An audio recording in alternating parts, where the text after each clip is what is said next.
മത്തായിയുടെ സുവിശേഷം 7-ാം അധ്യായം. Bible quiz. 1. നിങ്ങൾ വിധിക്കപ്പെടാതിരിക്കേണ്ടതിന് എന്തു ചെയ്യരുത്? വിധിക്കരുത്. 2. നിങ്ങൾ വിധിക്കുന്ന വിധിയാൽ തന്നെ നിങ്ങളെയും വിധിക്കുമെന്നും നിങ്ങൾ അളക്കുന്ന അളവിനാൽ നിങ്ങൾക്കും എന്ത് ചെയ്യപ്പെടും എന്നുമാണ് യേശു പറഞ്ഞത്. അളന്നു കിട്ടും. 3. നിന്റെ സഹോദരന്റെ കണ്ണിലെ കരട് നോക്കുകയും നിന്റെ കണ്ണിലെ എന്തിനെക്കുറിച്ച് ചിന്തിക്കാതിരിക്കുകയും ചെയ്യുന്നു. തടി. 4. സ്വന്തം കണ്ണിലെ തടിയെടുക്കാതെ സഹോദരനോട് നിന്റെ കണ്ണിൽ നിന്ന് കരടെടുത്തു കളയട്ടെ എന്നു പറയുന്നവനെ യേശു എന്തു വിളിച്ചു? കപടഭക്തിക്കാരൻ. 5. വിശുദ്ധമായത് ആർക്ക് കൊടുക്കരുത്? നായ്ക്കൾക്ക്. 6. നിങ്ങളുടെ മുത്തുകളെ ആരുടെ മുൻപിലിടരുത്? പന്നികളുടെ. 7. ചോദിക്കുവിൻ എന്നാൽ നിങ്ങൾക്ക് എന്ത് ലഭിക്കും? ലഭിക്കും. 8. അന്വേഷിക്കുവിൻ എന്നാൽ നിങ്ങൾ എന്തു ചെയ്യും? കണ്ടെത്തും. 9. മുട്ടുവിൻ എന്നാൽ നിങ്ങൾക്ക് എന്തു ചെയ്യപ്പെടും? തുറക്കപ്പെടും. 10.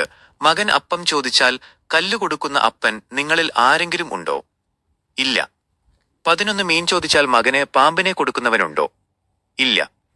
12. ദോഷികളായ നിങ്ങൾ നിങ്ങളുടെ മക്കൾക്ക് നല്ല ദാനങ്ങളെ കൊടുക്കാൻ അറിയുന്നുവെങ്കിൽ സ്വർഗസ്ഥനായ പിതാവ് തന്നോട് ചോദിക്കുന്നവർക്ക് എന്തു നൽകും? നന്മകളെ. 13. മറ്റുള്ളവർ നിങ്ങൾക്ക് എന്തു ചെയ്യണമെന്ന് നിങ്ങൾ ആഗ്രഹിക്കുന്നുവോ അതുതന്നെ അവർക്കും ചെയ്യുവിൻ. ഇതാണ് എന്തിന്റെ സാരം? ന്യായപ്രമാണത്തിന്റെയും പ്രവാചകന്മാരുടെയും. 14. ഏത് വാതിലിലൂടെ അകത്ത് കടക്കാനാണ് യേശു ഉപദേശിച്ചത്?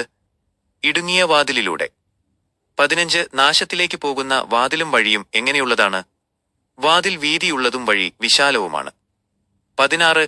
ജീവനിലേക്ക് പോകുന്ന വാതിലും വഴിയും എങ്ങനെയുള്ളതാണ്? വാതിൽ ഇടുങ്ങിയതും വഴി ഇടുക്കമുള്ളതുമാണ്. 17. ജീവനിലേക്കുള്ള വഴി കണ്ടെത്തുന്നവർ എത്ര പേരാണ്? ചിലർ മാത്രം. 18. ആടിന്റെ വേഷത്തിൽ വരികയും ഉള്ളിൽ കവർച്ചക്കാരായ ചെന്നായ്ക്കളാവുകയും ചെയ്യുന്ന ആരെ സൂക്ഷിക്കണം? കള്ളപ്രവാചകന്മാരെ. 19. കള്ളപ്രവാചകന്മാരെ എങ്ങനെ തിരിച്ചറിയാം? അവരുടെ ഫലങ്ങളാൽ. 20. മുൾച്ചെടിയിൽ നിന്ന് മുന്തിരിപ്പഴമോ ഞെരിഞ്ഞിലിൽ നിന്ന് അത്തിപ്പഴമോ പറിക്കുമോ? ഇല്ല. 21. നല്ല വൃക്ഷം എങ്ങനെയുള്ള ഫലം കായ്ക്കുന്നു? നല്ല ഫലം.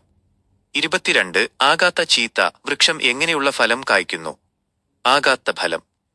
23. നല്ല ഫലം കായ്ക്കാത്ത വൃക്ഷങ്ങളെല്ലാം എന്തു ചെയ്യപ്പെടും? വെട്ടി തീയിലിട്ട് കളയും. 24. കർത്താവേ കർത്താവേ എന്ന് വിളിക്കുന്ന ഏവനുമാണോ സ്വർഗരാജ്യത്തിൽ കടക്കുന്നത്? അല്ല, സ്വർഗസ്ഥനായ പിതാവിന്റെ ഇഷ്ടം ചെയ്യുന്നവൻ മാത്രം. 25. യേശുവിന്റെ വചനങ്ങളെ കേട്ട് അവയെ ചെയ്യുന്നവൻ തന്റെ വീട് എവിടെ പണിത ബുദ്ധിയുള്ള മനുഷ്യന് തുല്യനാണ്? പാറമേൽ. 26. പാറമേൽ പണിത വീടിന് മഴയും കാറ്റും വന്നപ്പോൾ എന്തു സംഭവിച്ചു? അത് വീണില്ല, അതിന്റെ അടിസ്ഥാനം പാറമേൽ ആകയാൽ. 27. യേശുവിന്റെ വചനങ്ങളെ കേട്ട് അവയെ ചെയ്യാത്തവൻ തന്റെ വീട് എവിടെ പണിത ബുദ്ധിഹീനന് തുല്യനാണ്? മണലിന്മേൽ. 28. മണലിന്മേൽ പണിത വീടിന് മഴയും കാറ്റും വന്നപ്പോൾ എന്തു സംഭവിച്ചു? അത് വീണുപോയി, അതിന്റെ വീഴ്ച വലിയതായിരുന്നു. 29. യേശുവിന്റെ ഉപദേശം കേട്ട് പുരുഷാരത്തിനെന്തു തോന്നി? അവർ വിസ്മയിച്ചു. 30. ശാസ്ത്രിമാരെപ്പോലെയല്ലാതെ യേശു എങ്ങനെയാണ് അവരെ ഉപദേശിച്ചത്? അധികാരമുള്ളവനായി.